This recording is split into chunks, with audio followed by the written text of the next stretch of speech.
Halo teman-teman, nama saya Nisa Paujiah. Ini adalah tugas akhir bahasa Inggris saya mengenai passive voice dan juga active voice. Di sini saya akan membahas terlebih dahulu pengertian tentang passive voice dan juga active voice. Passive voice merupakan sebuah kalimat dalam bahasa Inggris di mana subjek atau pelaku dari kalimat tersebut terkena aksi. Contoh kalimatnya seperti ini. The room was cleaned by Nisa. Dan selanjutnya pengertian tentang active voice. Active voice atau kalimat aktif merupakan sebuah kalimat yang subjek atau pelaku dari kalimat tersebut melakukan sesuatu. Contoh kalimatnya yaitu seperti ini. Nisa is cleaning the kitchen with her brother. Selanjutnya kita simak bersama-sama materi tentang passive voice dan juga active voice ya teman-teman. Pertama, ciri-ciri dari kalimat pasif, dia biasanya sering menggunakan kata by atau oleh. Dan kemudian yang kedua, kata kerja yang digunakan dalam kalimat pasif pasti selalu bentuk ketiga. Entah dia itu berbentuk present atau dia berbentuk continuous. Nah, kita tahu kan kalau misalnya kalimat yang bentuknya present atau simple present, dia pasti akan menggunakan kata kerja bentuk pertama atau verb one. Nah, untuk kalimat yang continuous pasti dia menggunakan verb ing sebagai yang menandakan kalau dia sedang berlangsung. Tetapi untuk kalimat pasif, khusus untuk kalimat pasif, semua kata kerjanya itu diubah menjadi kata kerja bentuk ketiga. Jadi walaupun kata kerjanya itu bentuk verb 3, dia masih dikategorikan tenses continuous. Nah, kita lihat nanti perbedaannya kayak gimana. Pertama, kita akan melihat rumus-rumus kunci dari merubah kalimat aktif ke kalimat pasif. Nah, contohnya, kalau untuk kalimat yang bertensiskan simple, kita tahu kan kalau misalnya kalimat simple, dia pasti selalu menggunakan verb 1. Nah, ini untuk yang simple present, simple future, dan juga simple past future. Ingat, kalimat yang simple, dia pasti selalu menggunakan kata kerja bentuk pertama atau verb one, kecuali untuk simple past. Simple past menggunakan verb 2. Jadi kalau untuk simple past, di bagian sini kalian ganti aja dengan verb 2. Perubahannya untuk kalimat pasif, apabila kalian menemukan verb one, itu berubah menjadi to be plus verb 3. Nah, to be-nya ini tergantung konteks tensisnya apa. Kalau misalnya to be-nya dalam konteks tensis yang present, berarti di sini pakai is atau are, kemudian diikuti dengan verb 3. Kalau misalnya tensisnya past, dia pasti di sini menggunakan was atau were ditambah dengan verb 3. Kemudian untuk yang continuous, ingat kalau continuous kan kemarin pasti rumusnya to be plus verb ing. Nah, untuk perubahan ke kalimat pasif, dia menjadi to be plus being plus verb 3. Nah, kenapa seperti ini? Aku jelasin, karena dia continuous, dia pasti pakai verb ing kan. Nah, untuk kalimat pasif kan dia selalu menggunakan verb 3. Nah, untuk menandakan kalau dia continuous atau yang sedang berlangsung, maka kita ganti dengan kata being atau kita berikan being di sini. Jadi, imbuhan ataupun ciri khas ing-ingnya itu masih melekat. Jadi rumus yang awalnya to be plus verb ing, karena kita ubah verb ingnya menjadi verb 3, maka dia akan menjadi to be plus being plus verb 3. Kemudian yang ketiga dalam konteks perfect, kalian masih ingat? Ya, rumusnya itu pasti 3H plus verb 3. Kalian masih ingat dong 3H itu yang kayak gimana? Yap, 3H berarti kalau misalnya dalam konteks present kita pakai has atau have. Tergantung kalau di orang ketiga tunggal berarti dia pakai has. Kalau misalnya subjeknya jamak ataupun pakai I, kita pakai have. Kemudian dalam konteks past kita menggunakan have. Nah, bagaimana sih perubahannya? Di sini kan udah pakai verb 3 kan? Berarti dalam konteks pasif itu rumusnya menjadi 3H plus been plus verb 3. Kemudian dalam konteks perfect continuous, masih ingat perfect continuous? Perfect continuous adalah 3H plus been plus verb ing.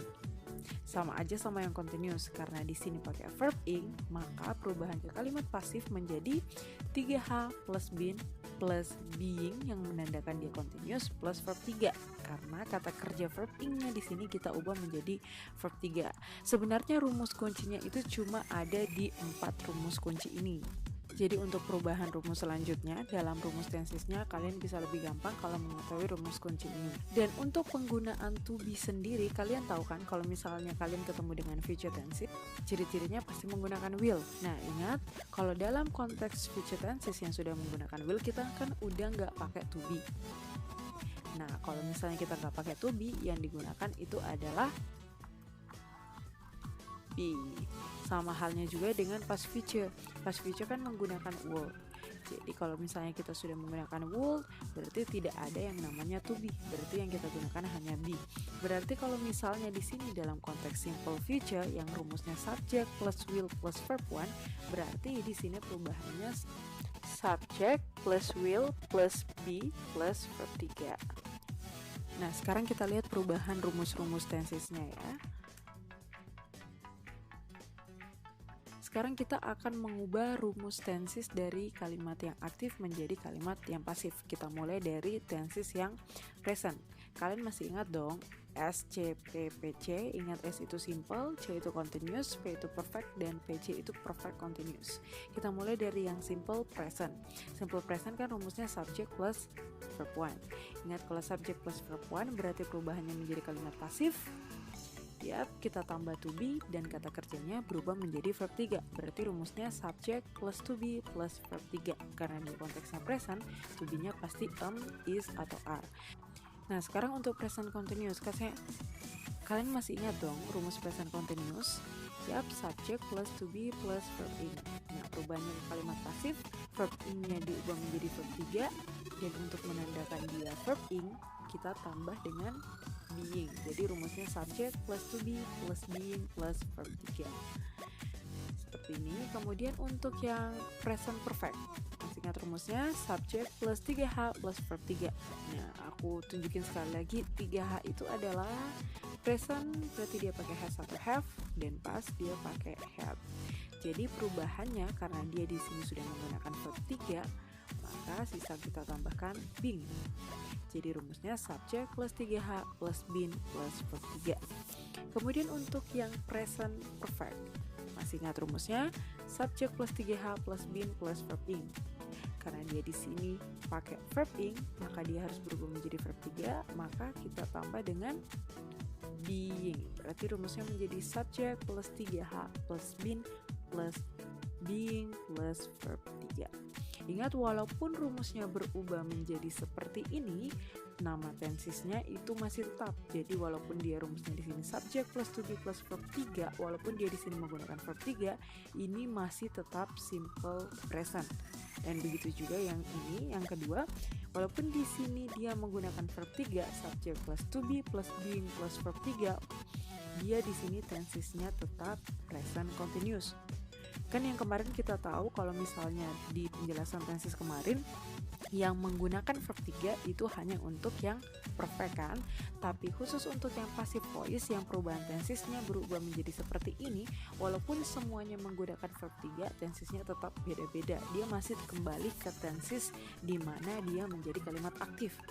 Jadi salah satu kunci untuk menentukan tenses dari kalimat pasif adalah kita ubah dulu kalimat pasif itu menjadi kalimat aktif, kemudian kita bisa lebih gampang menentukan jenis tensesnya. Tapi kalau kalian udah pro atau udah dewa juga, kalian lihat kalimat pasif, kalian udah bisa nentuin tensesnya apa tanpa harus mengubahnya terlebih dahulu ke kalimat aktif. Nah, sekarang kita beralih ke yang pas. SCPPC. Rumusnya kan sama ya, cuma perbedaannya itu hanya di penggunaan to be sama 3H-nya doang. Kalau pas dia pakai was atau were, kalau yang pas untuk 3H kita cuma pakai had. Berarti rumusnya di sini untuk simple subject plus verb 2. Perubahannya menjadi subject plus to be plus verb 3, di mana to be-nya kita cuma pakai was atau were.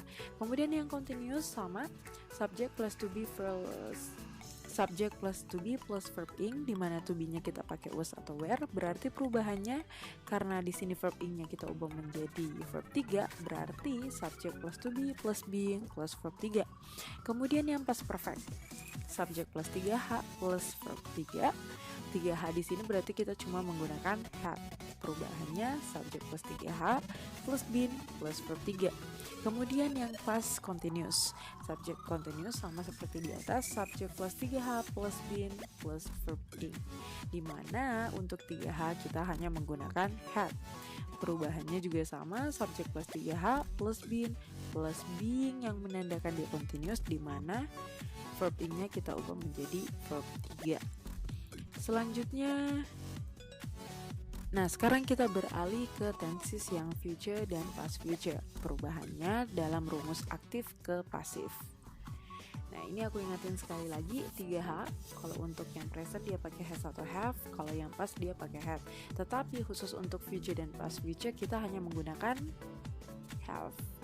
Jadi untuk future dan past future, walaupun kita menggunakan subjek orang ketiga tunggal karena kita mempunyai will dan would, kita hanya menggunakan have.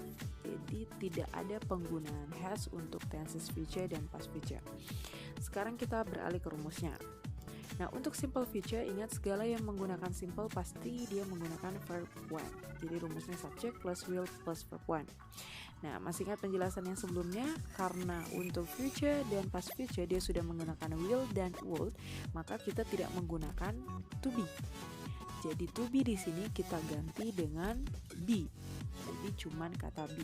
Berarti perubahannya ke kalimat pasif adalah subject plus will plus be plus verb 3. Kemudian yang future continuous, rumusnya kan subject plus will plus be plus verb ing. Sama dengan yang tadi, kalau ada verb ing berarti verb ing-nya kita berubah menjadi verb 3, di mana yang menandakan dia ing adalah kita tambah dengan kata be. Berarti rumusnya subject plus will plus be plus being plus verb 3. Kemudian untuk yang future perfect, subject plus will plus 3H plus verb 3. Berarti rumusnya berubah menjadi, karena dia sudah verb 3 berarti sisa kata, karena dia sudah verb 3 berarti hanya kita tambahkan dengan kata been. Jadi rumusnya berubah menjadi subject plus will plus 3H plus been plus verb 3. Kemudian untuk yang future perfect continuous, rumusnya subject plus will plus 3H plus been plus verb ing. Nah, karena dia di sini verb ing, kita ubah menjadi verb 3 dan kita tambah dengan kata being. Rumusnya menjadi subject plus will plus 3H plus been plus being plus verb 3. Dan masih ingat dong, kalau untuk past future semua rumusnya itu sama dengan future. Hanya saja will-nya diganti dengan would. Jadi di sini semua sama dong ya. Nah, sekarang kita beralih ke contoh kalimatnya. Nah, sekarang aku tampilin ini adalah rumus kunci yang awal tadi kita hafalin. Jadi ini yang harus sebenarnya kalian ingat baik-baik mengenai perubahan kalimat aktif ke kalimat pasif, di mana verb one berubah menjadi verb 3 kita tambah dengan to be untuk tenses yang simple.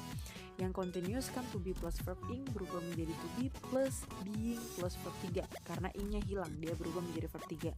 Kemudian yang perfect 3H plus verb 3 karena dia udah verb 3 maka sisa kita tambah dengan been, berarti 3H plus been plus verb 3. Untuk perfect continuous sama dengan continuous di atas, karena dia verb ing maka berubah menjadi verb 3, sisa kata tambah dengan kata being. Nah, sekarang kita lihat contoh kalimatnya. Aktif dan pasif. Kalau misalnya ada kalimat aktif seperti ini, Omi writes a note. Masih ingat? Ini tensesnya adalah simple present. Simple present, subject plus verb one. Karena Omi ini merupakan orang ketiga tunggal, maka kata kerjanya kita tambah dengan S di belakang. Masih ingat dong dengan ketentuan ini? Dan sekarang kita akan mengubahnya ke kalimat pasif. Ingat, kalau kalimat pasif dalam konteks simple present, berarti kata kerja verb one-nya berubah menjadi to be plus verb 3 seperti ini. Dan objeknya berubah menjadi subjek. Jadi objeknya ke depan dan subjeknya ke belakang. Berarti kalimat pasifnya, a note is written by Omi. Lihat perbedaannya. Kata kerja verb one-nya berubah menjadi to be present, dia pakai is. Karena a note dia tunggal. kemudian menggunakan to be is, dan kata kerjanya berubah menjadi kata kerja bentuk ketiga. Dan ingat, ciri-ciri dari kalimat pasif salah satunya adalah menggunakan by, karena subjeknya pindah ke belakang. Jadi kalimat pasifnya adalah a note is written by Omi. Contoh yang kedua, Omi was writing a note. Perubahannya menjadi kalimat pasif, ya berarti dia dalam konteks continuous yang rumusnya to be plus verb ing. Berarti perubahannya ke kalimat pasif dia harus to be plus being plus verb 3. Jadi objeknya menjadi subjek, berarti a note was being written by Omi atau him. Jadi di sini kita bisa pakai Omi atau bisa kita pakai objek pronounnya. Nah, untuk kalian yang belum mengetahui tentang masalah pronoun atau perubahan dari subjek menjadi objek pronoun, kalian bisa nonton video mengenai penggunaan to be dan juga pronoun. Kemudian yang ketiga, Omi will have written a note. Berarti perubahannya menjadi kalimat pasif. Yap, ini adalah perfect. Berarti 3H plus verb 3 berubah menjadi 3H plus been plus verb 3. Berarti perubahannya a note will have been written by Omi or him. Him di sini berarti sebagai objek pronoun. Contoh yang selanjutnya adalah Omi would have been writing a note. Berarti ini dalam konteks perfect continuous yang rumusnya 3H plus been plus verb ing. Nah, berarti di sini kita bisa ubah kata kerjanya menjadi verb 3, dan untuk menandakan dia continuous kita tambah dengan kata being. Berarti kalimat pasifnya menjadi a note would have been being written by him. Nah, selanjutnya aku mau ngajak kalian bagaimana cara menentukan tenses dari kalimat pasif. Seperti yang aku jelasin sebelumnya, cara mudah atau cara awal bagi kalian yang ingin menentukan tenses dari kalimat pasif adalah kita ubah dulu kalimat pasif tersebut menjadi kalimat aktif. Baru disitulah kita bisa lebih gampang untuk menentukan tenses kalimatnya. Tetapi untuk kalian yang sudah sangat pro atau misalnya sudah sangat menguasai tentang kalimat aktif pasif ini, pada saat kalian melihat kalimat pasif pasti kalian udah tahu tensesnya apa tanpa mengubahnya ke kalimat aktif. Nah, contohnya seperti ini. Our house was cleaned by us yesterday. Ini adalah contoh kalimat pasif. Berarti kita ubah dulu ke kalimat aktif. Karena di sini ada was plus verb 3, berarti kalimat aktifnya tanpa to be, terus karena di sini konteksnya pas, berarti ini berubah menjadi kata kerja bentuk kedua. Berarti harusnya kalimat aktifnya adalah we cleaned our house yesterday. Ingat di sini karena di objek pronoun dan dia kembali ke depan, kalau misalnya kita ubah menjadi kalimat aktif, dia kembali menjadi subjek pronoun. Nah, subjek pronoun dari us adalah we. Kemudian kata kerjanya yang pada saat dia berubah menjadi kalimat pasif, dari kata kerja bentuk kedua dia pasti berubah menjadi to be plus kata kerja bentuk ketiga. Jadi perubahannya ke kalimat aktif. Dan ingat, ini adalah tensesnya adalah simple past, subjek plus verb 2. Dan walaupun bentuknya seperti ini kalimat pasif yang ini, tensesnya juga masih merupakan simple past. Kemudian contoh yang kedua adalah I wasn't invited by her to the party. Berarti kita ubah dulu ke kalimat aktif. Berarti yang di sini jadi objek seharusnya di kalimat aktif dia jadi subjek. Dan kemudian subjeknya yang seharusnya di sini subjek, berarti di kalimat aktif dia pasti menjadi objek. Berarti perubahannya menjadi kalimat aktif adalah she didn't invite me to the party. Berarti tensesnya adalah simple past. Selanjutnya contoh yang ketiga adalah the dishes will be washed by me. Nah, bisa nggak kalian tentuin di sini tensesnya apa? Yap, benar banget, ini adalah simple future yang sebenarnya rumus awalnya cuma subject plus will plus verb 1. Berarti kalimat aktifnya menjadi I will wash the dishes. Memang agak sedikit ribet sih dalam perubahan kalimat aktif ke pasif ini. Tetapi ini akan sangat membantu kalian untuk soal-soal yang telah dimodifikasi untuk mempersulit kita dalam menjawabnya. Contoh yang paling simpel deh, yang sangat menggunakan tenses di dalam penggunaan materinya. Contohnya adalah conditional sentence. Kalian misalnya udah sangat menguasai mengenai ketiga tipe dari conditional sentence. Gimana kalau misalnya kalimatnya dibuat jadi kalimat pasif? Masih bisa nggak kalian buat menentukan tipe dari conditional sentence itu apabila kalimat-kalimatnya itu diubah menjadi kalimat pasif? Kan tensesnya masih sama kan, hanya saja konteks kalimatnya itu berubah menjadi kalimat pasif. Nah, itulah gunanya kalian harus mengerti masalah perubahan dari kalimat aktif ke pasif ini. Jadi apabila kalian nanti dalam soal menemui kalimat pasif, kalian tetap bisa menjawabnya ataupun menentukan tensesnya dengan tepat.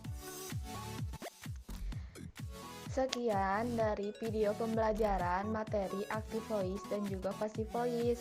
Mohon maaf bila ada kesalahan ya teman-teman. Terima kasih.